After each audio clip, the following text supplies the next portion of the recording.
하도록 하겠습니다. 사도행전 16장 31절입니다. 이르되 주 예수를 믿으라. 그리하면 너와 내 집이 구원을 받으리라 하고. 아멘. 저희가 1년에 제가 한 3번, 2번, 3번 정도 이제 가운을 입고 예배를 드리는데, 이날은 성찬식이 있는 날입니다. 좀 더 예수 그리스도의 살과 피를 또 마시고 먹는 날이라서 좀 더 마음가짐을 새롭게 하고 또 거룩을 좀 입고 싶고 그런 마음을 가지고 가운을 입었습니다. 여러분, 오늘이 이제 부활절이잖아요. 부활절이고 예수님께서 십자가에 죽으시고 부활하신 날, 아주 우리들에게 기쁜 날이고 중요한 날입니다. 이날 우리가 함께 성찬식도 같이 하고 애찬식도 같이 하면서 그 부활의 기쁨을 함께 나누었으면 좋겠습니다. 여러분 어릴 때 지금까지 보았던 기독교 영화 중에 기억에 남으시는 거 있으세요? 제가 한번 이렇게 뒤돌아보니까 저는 한 두 개 영화가 생각나더라고요. 하나는 이제 10개, 혹시 기억하세요? 10개. 아마 좀 나이 드신 분들은 기억나는데, 이제 모세와 함께 그 이집트에서 탈출해서 이제 홍해 있잖아요. 홍해 앞에 섰을 때 홍해가 갈라지는 그 영화 있지 않습니까? 찰턴 헤스턴 그리고 유얼 브린너 이런 분이 나왔던 아주 오래된 영화지만 굉장히 기억에 많이, 제 어렸을 때 보았던 굉장히 기억에 남는 영화고, 또 하나는 제가 커서 이제 캘거리에서 보았던 기독교 영화 중에 Passion of the Christ라는 영화. 이제 캘거리 이제 웨스트 힐즈인데 영화관에서 보았던 기억이 나는데, 그 십자가에 예수님께서 달리시는 그 장면을, 짧은 스토리잖아요. 그 짧은 스토리를 길게 영화로 만들어 가지고 했던, 정말 잊을 수가 없는 굉장히 마음속에 깊은 감동과 아픔을 주었던 그런 영화가 기억납니다.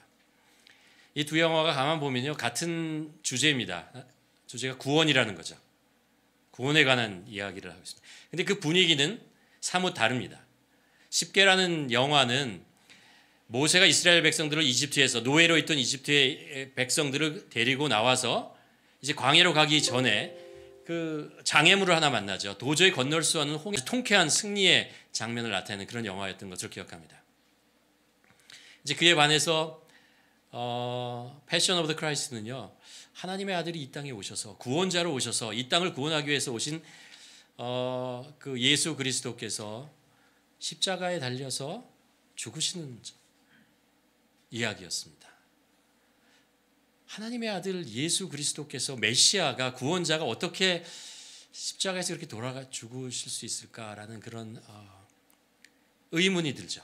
왜 그러셨을까라는 질문이 됩니다.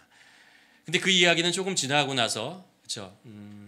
3일이 지나서, 얼마 되지 않아서 예수님께서 죽은 자의 첫 열매로 부활하시는 장면을 나타나시면서 그 예수 그리스도의 죽음이 죽음으로 끝나는 것이 아니고, 그것이 단순히 우리들을 위한 죽음의 대가, 죄에 대한 대가로 끝나는 것이 아니고, 죽은 자의 첫 열매가 되시면서 예수 그리스도를 믿는 모든 사람들에게 주시는 구원의 길이 된다라는 것을 나타내는 그런 아주 대역전의 그 놀라운 사건이었던 것을 우리가 기억합니다. 오늘 우리가 이제 그 주일이라고 합니다. 주님의 날이라고 하죠. 우리가 예수님께서 십자가에 죽으시고 부활하신 그날을 기념하는 것이죠. 처음에 이제 초대교회 제자들은요, 그 6월절에도 성전에 가고 회당에 갈 수 있으면 회당에 가고 그랬습니다. 그런데 주일 아침이 예수님께서 부활하신 아주 중요한 날이기 때문에 이 날이다라는 것을 우리가 기념하면서, 그만큼 우리가 예수 그리스도께서 부활하신 것이 얼마나 소중한 것인가, 얼마나 놀라운 것인가라는 것들을 제자들이 이제 고백하면서 모였던 것이죠. 예수님께서 우리 죄를 대신해서 죽으신 그 장면을 보면서요, 우리가 몇 가지 기억할 수 있잖아요. 그게 이제 다시 한번 돌아보면은 하나님께서 죄를 굉장히 싫어하신다는 거예요. 하나님께서 죄를 굉장히 미워하신다는 사실입니다. 그래서 이 죄를 가만 놔두실 수가 없어요. 죄는 하나님이 창조하신 자연을, 이 세상을, 우주를 파괴할 뿐만 아니라 하나님의 형상으로 창조한 인간을 멸망의 길로 인도하기 때문에 하나님께서 이것을 가만 놔두실 수가 없어요. 가만 생각해 보면 이것이 기쁜 소식입니다. 그렇죠? 죄를 가만 놔두지 않고 죄를 깨끗게 하신다, 청결하신다, 재판하신다라는 것, 그런 것이 우리들에게 큰 기쁨, 감사이고 정말 놀라운 소식이고 기쁜 소식이죠. 다시 이렇게 또 생각을 해보면요, 우리 자신에게 그것을 적용해 보면요, 이것이 꼭 나에게는, 우리들에게는 기쁜 소식이 아닐 수도 있다라는 생각을 합니다. 왜 그렇죠? 인간 안에 죄가 있기 때문에 그래요. 인간 안에 죄가 있기 때문에 하나님이 공의로우시다는 것이 큰 우리들에게 기쁜 소식이지만, 내 안에 죄가 있다는 것 때문에 하나님이 공의로운 심판자로서 죄를 심판하시는 그 공의로우신 하나님의 모습을 내가 대면하게 되었을 때, 그것은 기쁨이 갑자기 두려움으로 변하게 됩니다. 걱정이 되는 거죠. 내가 하나님 앞에 죄인으로 섰을 때 나는 어떻게 되는 거지? 라는 생각을 하게 됩니다. 하나님께서 예수 그리스도를 우리의 대속하시기 위해서 십자가에 못 박혀 죽게 하셨는데, 그 십자가라는 게 사실 로마의 죄인들을 처형하는 가장 잔인한 방법이었잖아요. 가장 참혹한 방법이었잖아요. 가장 수치스러운 방법이었잖아요. 그것을 통해서 하나님께서 우리에게 보여주시는 거죠. 우리의 경고의 메시지를 주시는 거죠. 안 된다라는 거예요. 죄의 대가를 네가 치르면, 우리가 치르면 안 된다는 거예요. 절대 우리가 죄로 인해서 끝까지 하나님 앞에, 심판자 앞에 서게 되면 안 된다는 것입니다. 우리의 죄에 대한 대가를 그렇게 지불하게 될 것이다. 아니면 그보다 훨씬 더 큰 죄의 대가를, 우리가 참혹한 대가를 짓게 될 것이다 라고 말씀하고 계시는 거죠. 그래서 예수님께서 이 땅에 오신 것이, 우리를 위해서 죄에서 죽으신 것이 우리들에게 큰 기쁨의 소식이고 복음이 될 수밖에 없습니다. 만일 우리가 십자가에서 죽었다면 그것이 끝이에요. 우리가 만일 죄의 모습으로 하나님 앞에 섰다면 그것으로 끝이에요. 근데 하나님께서 예수 그리스도를 우리의 죄값으로 십자가에서 치르시고 우리가 죄의 심판대에 서지 않게 하신 거죠. 그래서 우리를 구원하시고 우리에게 생명을 주신 것입니다. 이게 이제 복음에 대한 큰 스토리, 간략한 스토리인데요. 이것을 한 줄로 정리하면요, 이렇게 될 것 같습니다. 제가 한번 정리해 봤어요. 인간을 향한, 여러분 인간이 누구입니까? 죄인이죠. 그렇죠? 하나님의 사랑, 하나님의 사랑이 어떤 거죠? 모든 만물을 사랑하시는데 죄인까지도 사랑하시는 그 사랑이죠. 그 하나님의 사랑이 예수 그리스도를 통해, 우리의 유일한 소망, 유일한 소망이 되신 예수 그리스도를 통해서 은혜, 십자가의 대속으로 나타나서 죄인을 구원하는 열매를 맺으셨다라는 거죠. 열매, 생명을. 그렇죠?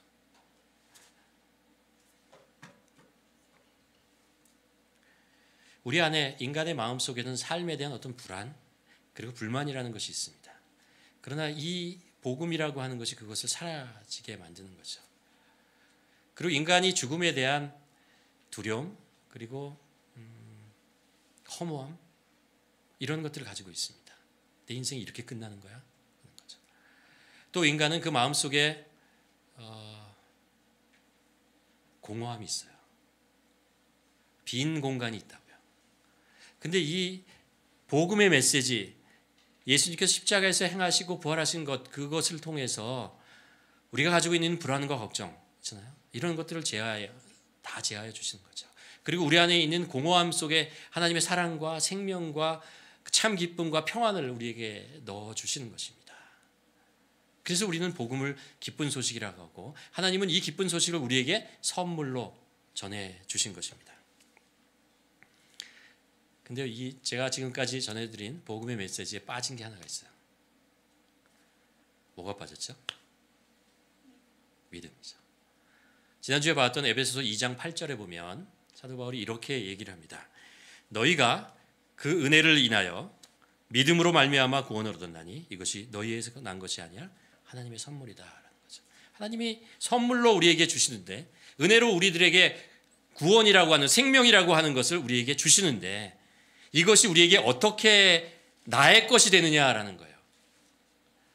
예수님께서 2000년 전에 십자가에 못 박혀 죽으시고 구원의 길을 열어놓으신 것은 만민을 위한 것입니다. 누구도, 모든 사람, 모든 민족, 모든 사람을 향한 하나님의 구원의 길이 열려 있는 것입니다. 그런데 그것이 내 것이 되려면 믿음이라는 것이 있어야 된다고 얘기하는 것입니다. 나의 믿음, 그것이 그 하나님의 선물이 나에게 임하는 통로가 된다는 것을 말씀하고 있는 것입니다. 반대로 얘기하면 믿지 않으면 그 놀라운 일이 나의 것이 되지 않는다는 거예요. 될 수가 없다는 것입니다. 여러분, 믿으십니까? 예수님께서 나의 구원자 되시는 것을 믿으십니까? 아멘.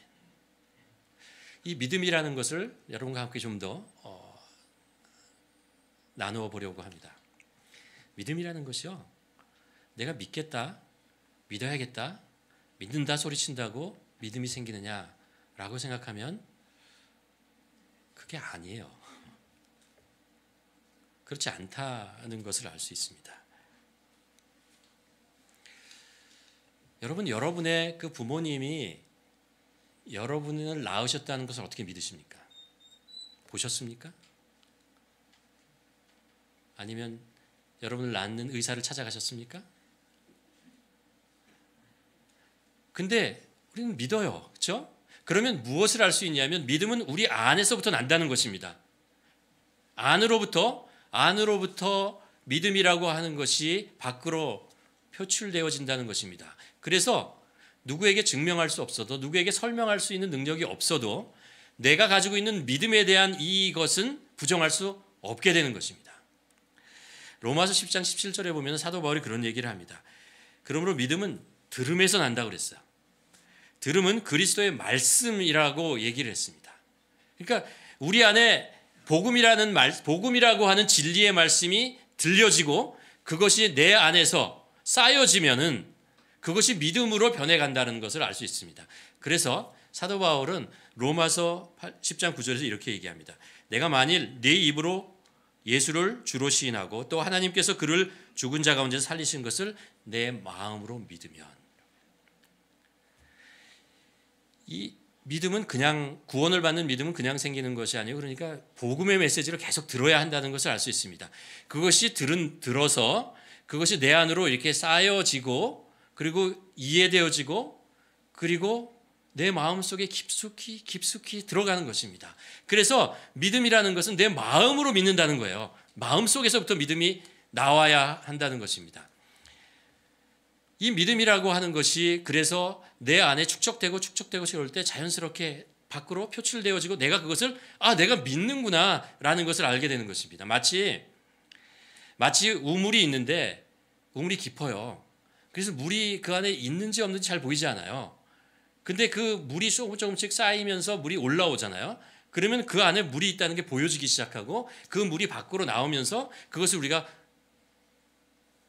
마실 수 있는 게 되죠.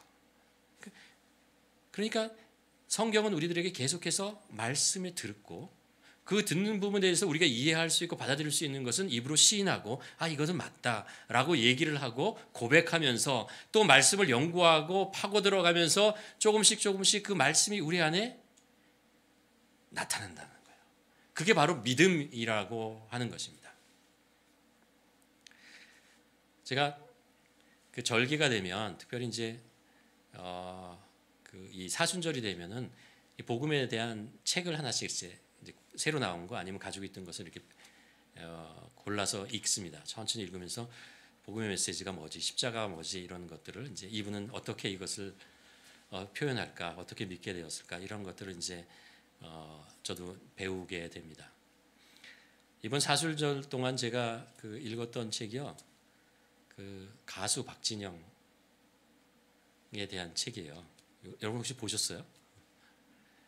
가수 박진영 씨가 어떻게 예수님을 믿게 되었느냐라는 것들을 이제 책으로 썼어요. 유튜브에도 나오고 그러는데 그 책을 이제 읽고 있는데 이분이 이제 예수님을 믿게 된 이야기들을 쭉 이제 어릴 때부터 스토리부터 쭉 적어요. 자기가 어떻게 살아왔느냐. 그러다가 2010년이 되었을 때 성경을 내가 읽어야 되겠다라는 결단을 합니다. 그래서 성경을 읽어요. 그래서 2년 동안 성경을 하루에 10시간씩 읽어요. 그리고 성경책을 파고 들어가고 성경에 관계된 책도 보고 목사님들을 찾아다니면서 성경의 내용을 모르는 거 있으면 물어보고 그러다가 2012년에 성경 말씀이 진리다, 맞다라는 것을 고백하게 됩니다. 이 성경 말씀. 그래서 이 책 성경을 읽고 파고 들어가고 연구하고 그것도 부족해가지고 확인하려고 이스라엘에 가서 3개월 동안 살면서 도서관과 그 사건의 현장들을 다 쫓아다니면서 물어보고 확인하고 그러면서 3개월 동안 거기서 이스라엘에 살면서 확인하고 돌아와서 이 성경책의 말씀은 맞다, 진리다라는 걸 확인합니다. 근데 문제는 그게 믿어지지 않아요. 이게 믿어지지 않아가지고요. 사람들과 함께 성경 공부를 하고 성경에 대한 이야기를 하니까 신기해가지고 성경을 물어보고 그래서 이 사람이 성경 공부를 하면서 사람들을 가르쳐요. 그러면 그 사람들은 믿고 변화되고 그래요. 근데 이분은 안 믿어져요. 믿어지지 않는 거예요. 이게 언제 믿어지냐면요, 이분의 고백에 의하면 2017년에 가서 5년 후에 가서 믿어집니다. 성경이 진리다, 맞다라는 것을 머리로 확인을 하고 그것이 마음으로 받아들여지기까지 5년의 시간을 계속해서 성경을 가르치고 또 보고 하면서 성경 말씀이 그렇구나. 그래서 제가 자세히 봤어요. 어떻게 믿어졌나. 그냥 믿어졌대요. 믿어질 동안에 어떤 영적인 체험을 하거나 아니면 놀라운 어떤 무엇은 감동이 있거나 그런 것이 아니고요. 믿음이라는 것이 쑥 들어왔다는 것을 이게 맞구나. 나를 구원하셨구나. 내가 구원받았구나. 라는 것이 믿어졌다고 합니다. 여러분은 어떻게 믿게 되었습니까? 성경에 보면요, 사도 바울처럼 예수님을 다메섹의 선상에서 딱 만나고 나서 바로 믿게 된 사람이 있어요. 그러나 또 성경에 보내면 니고데모처럼 예수님을 처음 만나서 구원에 대한 이야기를 하니까 거듭나야 된다라는 예수님께서 말씀하셨더니 이건 무슨 이야기지? 고민을 하고 결국 못 믿어요. 그리고 돌아가 버려요.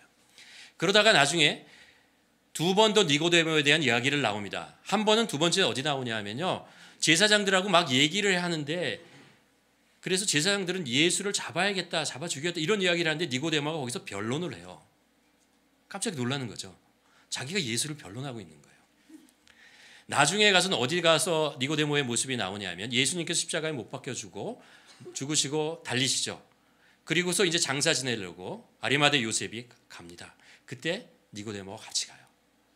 그래서 예수님의 시신을 내리고 그리고 무덤에 가서 장사 지내는 거죠. 우리는 이 사건을 보면서 니고데모가 믿음이 조금씩 있잖아요. 예수님이 누구신가의 의문이 풀리고 질문하고 풀리고 깊어지고 나중에 예수 그리스도께서 십자가에 못 박혀 죽으시는 장면을 보고 그가 믿게 되었다는 것을 알 수 있어요. 믿음이 들어오는 거죠. 믿음이 들어오는 것입니다.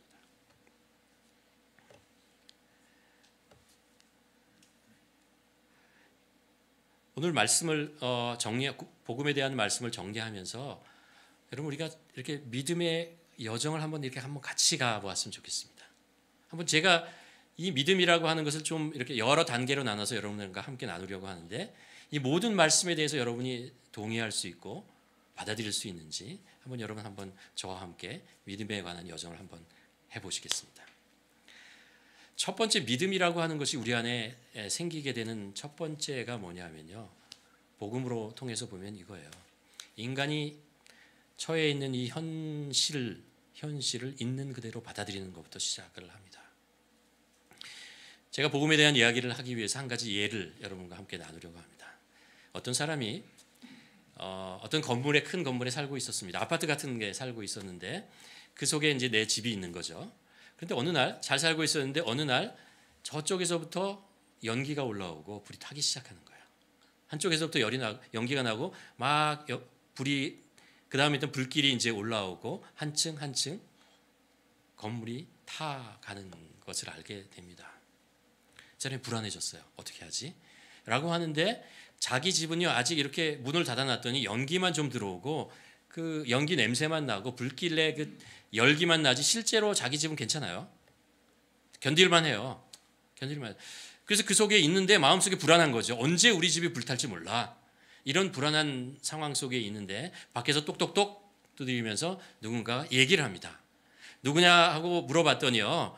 노련한 소방대원이었어요. 소방관이 와가지고 얘기를 합니다. 지금 밖에서 불이 났는데 건물 전체가 타가고 있으니까 내가 지금 불길을 빠져나갈 수 있는 길을 만들어 놓았으니까 나와 같이 나가자 라고 계속해서 얘기를 합니다. 여러분 이 상황에서 어떻게 해야 될까요? 두 가지 방법이 있죠. 하나는 아직 난 안전한데, 아직 불길이 나한테는 들어오지 않았는데 나는 괜찮아. 조금 더 버티다 보면 불길이 자연적으로 사라지겠지라고 그 자리에 있는 방법 하나 있고요. 또 하나는 그래요? 그 소방대원의 얘기 듣고 어떻게 된 것입니까? 물어보고 이렇습니다 얘기 들으면 그 사람을 신뢰하고 같이 문을 열고 나가는 거죠. 불길을 통과해서 그 건물을 빠져 나가는 것입니다. 여러분 믿음이 처음의 단계는 뭐냐? 우리가 처해 있는 이 현실을 정확하게 보고 그것을 인정하는 것입니다. 지금 우리가 성경이 우리가 살고 있는 이 세상 어떻다고 얘기합니까? 우리가 창세기 1장, 2장, 3장을 해서 계속해서 말씀을 보았는데요. 거기 보면 성경이 우리에게 뭐라고 하냐면 하나님께서 이 세상을 창조하셨고 인간을 하나님의 형상으로 창조하셨다라고 얘기합니다. 근데 죄가 이 땅에 들어오면서 사람들 마음속에 하나님과 같아지려는 욕심이 생기고 하나님과 분리되죠. 선악과를 따먹으면서. 그리고 인간의 욕심, 자신의 중심으로 하며 살아가는 이 마음속에서 이기심과 욕심과 자기중심 속에서 이 세상이 점점 망해간다는 거예요. 죄에 빠져간다는 것입니다. 그래서 성경 말씀은 계속해서 인간의 상황이 이렇다는 것을 계속 얘기해요. 이것을 좀 더 우리들에게 알려주기 위해서 노아의 방주 시대에 있었던 이야기를 성경이 우리에게 가르쳐줍니다. 그 시대에 많은 사람들이 죄를 짓고 하나님을 외면하고 살았습니다. 그래서 이들이 죄 속에서 멸망해 갈 상황이었어요. 그래서 하나님께서 이것을 심판하기를 원하시죠. 그리고 노아를 선택하셔서 노아의 방주를 짓게 합니다. 그 방주에 오랜 기간 동안 그게 짓는데 그가 방주만 지은 게 아니에요. 그는 방주를 지으면서 하나님의 심판이 임할 것이다라는 이야기를 계속합니다. 우리들의 죄가, 인간의 죄가 하나님을 노엽게 했고 우리는 죽을 수밖에 없습니다.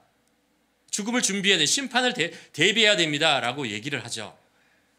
근데 사람들이 안 듣잖아요. 이 마른 하늘에 무슨 비가 오겠어? 라고 생각하고 그 얘기를 듣지 않아요. 그러다가 나중에 가서 그 심판의 날에 일어나서 홍수가 나고 비가 40주야를 내리고 멸망하는 것을 보게 됩니다. 이스라엘 백성이요. 아브라함으로부터 그 택함을 받고 나중에 가서 다윗 왕조에 가서 이스라엘이라는 나라를 만들어요. 그렇잖아요. 그런데 결과가 어떻게 돼요? 나라가 두 개로 쪼개지고 북이스라엘이 망하고 남유다가 망합니다. 그렇죠? 바벨론으로 포로를 쫓아가요. 그리고 70년 후에 다시 돌아왔는데 성전을 짓고 열심히 했는데 또 망해가요. 소망이 없어요. 소망이 없는 거예요. 성경은요. 아브라함으로부터 시작해서 구약 마지막까지요. 그 상황이 결코 긍정적이지 않아요.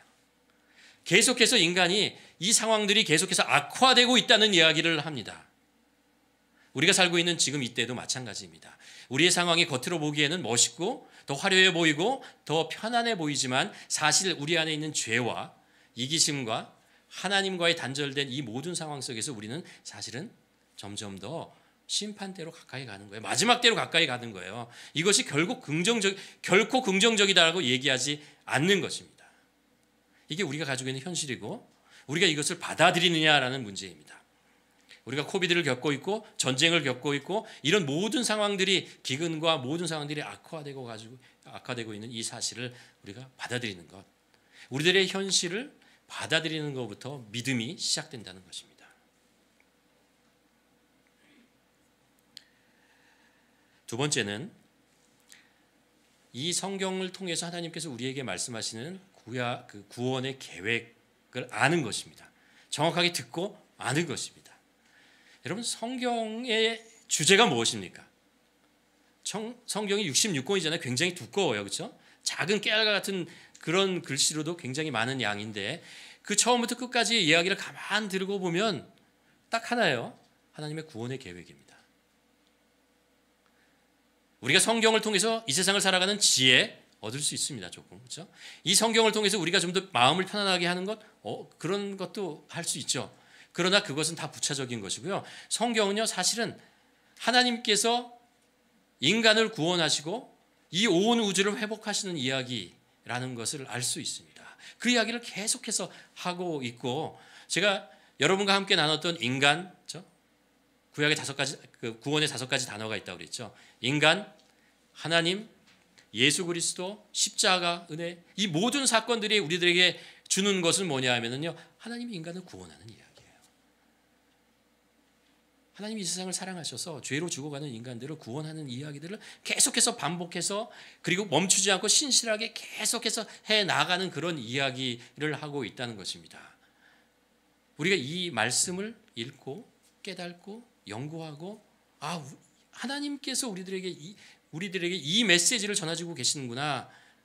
성경은요, 하나님께서 우리를 구원하기 위한 계획에 대한 이야기를 말씀하시고 그 계획을 실천하시는 이야기들을 말씀하시고요. 그리고 그 이야기가 나중에 가서 미래에 가서 어떻게 결말이 될 것이 미래에 대한 구원의 계획 완성이 되는 그 순간까지도 다 알려주고 계십니다. 우리가 이것을 정말 진지하게 한번 연구하고 살펴보고 따져본다면 그 속에 구원의 길이 어떻게 이루어지고 있다는 것은 우리 분명하게 알 수 있어요.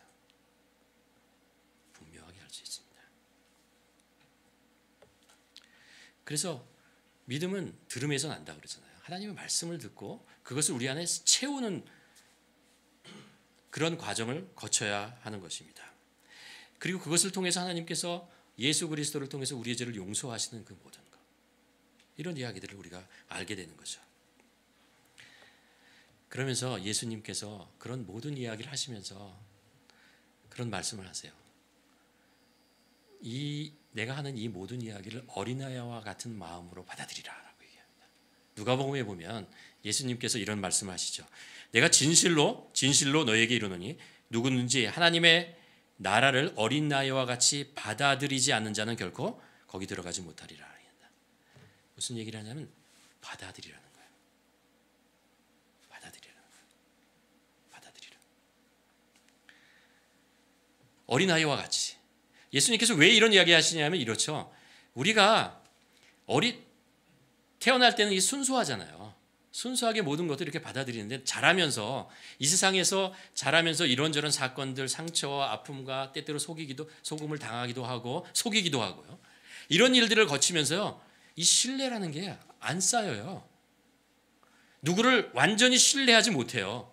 믿는다고 하지만 한 구석에서는 신뢰하지 못하는 그 마음, 의심하는 마음이 늘 있어요. 그래서 예수님께서 그 많은 기적을 행하시고 그 놀라운 일을 하시고 그 하나님의 아들임을 그렇게 나타내도 이 예수님을 만났던 사람들이 다 예수님을 전적으로 온전하게 믿지 못하는 거예요. 하나님께서 성경 창세기 1장 1절부터 시작해서 요한계시록까지 계속해서 구원에 대한 이야기를 얘기하는데 사람들이 그거를 순수한 마음으로 받아들이지 못하는 거예요. 예수님께서 말씀하시는 거예요. 어린아이와 같이 돼야 된다는 거예요. 어린아이와 같이 순전한 마음으로 그 마음을 어떻게 받아들이라는 거예요. 그 진리를 받아들이는 겁니다. 그럴 때 이 구원이 우리의 것이 된다는 거예요. 받아들이지 않으면 튕겨나가면 아무것도 아닙니다. 씨를 뿌렸는데 씨가 길가에 떨어져서 툭 하고 튕겨나가면 지나가는 새가 그것을 쪼아 먹는다라고 성경에서 말씀하고 있지 않습니까?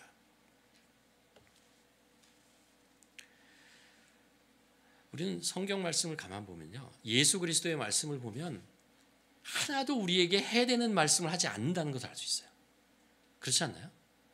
예수님이 믿든 안 믿든 말이죠. 믿든 안 믿든 예수님께서 성경을 통해서 우리에게 전해주는 그 말씀 하나하나가 정말 그렇지, 그런 거지 라는 동의할 수밖에 없는 정말 진리의 말씀, 선한 말씀만 하고 계십니다. 다만 우리가 그것을 지키고 따라가는 게 벅찰 뿐이죠. 부담스러울 뿐이죠. 우리는 예수 그리스도의 말씀이 거룩한 말씀이고 선한 말씀이고 진리의 말씀이라는 것을 알 수 있습니다.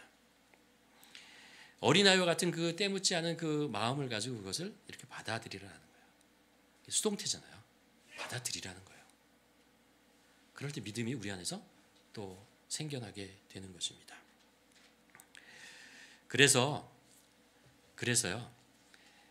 이 복음이 우리들에게 그 구원을 이루는 믿음이 생겨나는 것에는요, 중요한 것이 하나 있어요. 그것이 뭐냐면 하나님의 사랑을 받아들여야 됩니다. 하나님은 복음에 대한, 진리에 대한 이야기를, 구원에 대한 이야기를 하면서 거기다가 하나님의 마음을 이렇게 얹어서 말씀하세요. 하나님의 마음을 자꾸 얘기해요. 성경의 부제를 하나 우리가 만든다면 이렇게 말할 수 있는 것 같아요. 아버지 하나님의 사랑 이야기. 사랑 이야기. 하나님께서 이 땅을 얼마나 사랑하시는가라는 이야기들을 하고 있습니다. 사람들이, 이스라엘 백성들이 하나님을 거부하고 떠나고 자기 마음대로 살 때도 하나님께서 그것을 내가 너를 사랑한다니까 돌아와야지.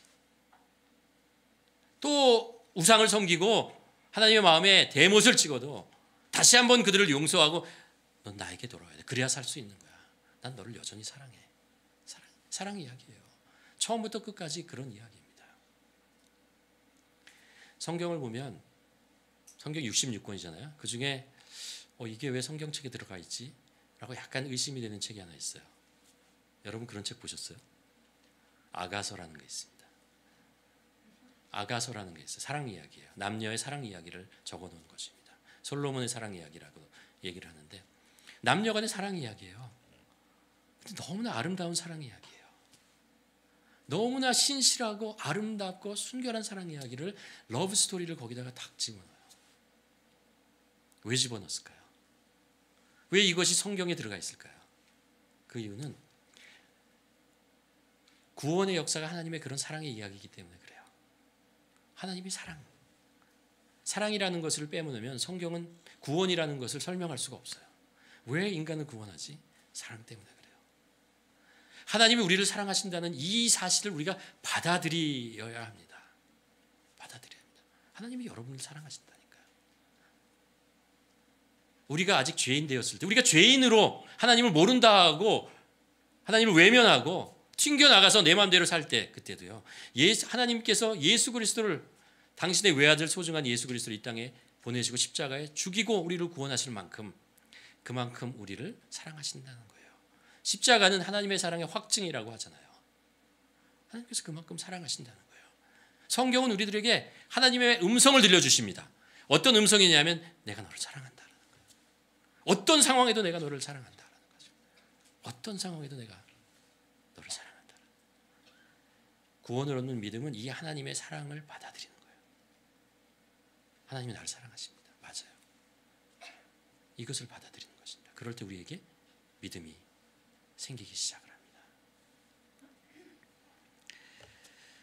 아까 누가복음의 그 어린아이와 같이라는 이야기를 하면서 성경 구절이요, 어린아이와 같이 받아들이지 않으면 이러잖아요.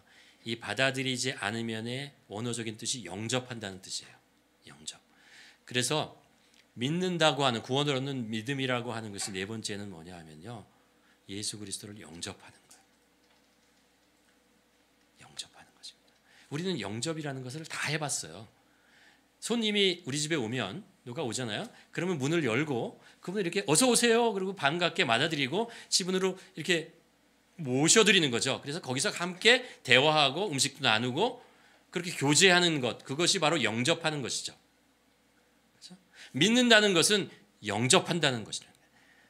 요한계시록 3장 20절에 보면은 이런 말씀을 하시잖아요. 볼지어다 내가 문 밖에 서서 두드리노니 누구든지 내 음성을 듣고 문을 열면, 영접하면 내가 그에게 들어가 그와 더불어 먹고 그는 나와 더불어 먹으리라. 이게 예수님께서 밖에서 문을 열고 들어갈 수도 있고, 그렇잖아요. 안 열리는 문을 강제로 부시고도 들어갈 수 있는 능력이 있으시지만 예수님께서 그렇게 안 하신다는 거예요. 두드린다는 거예요. 내가 왔다. 내가 왔다. 문을 열어라.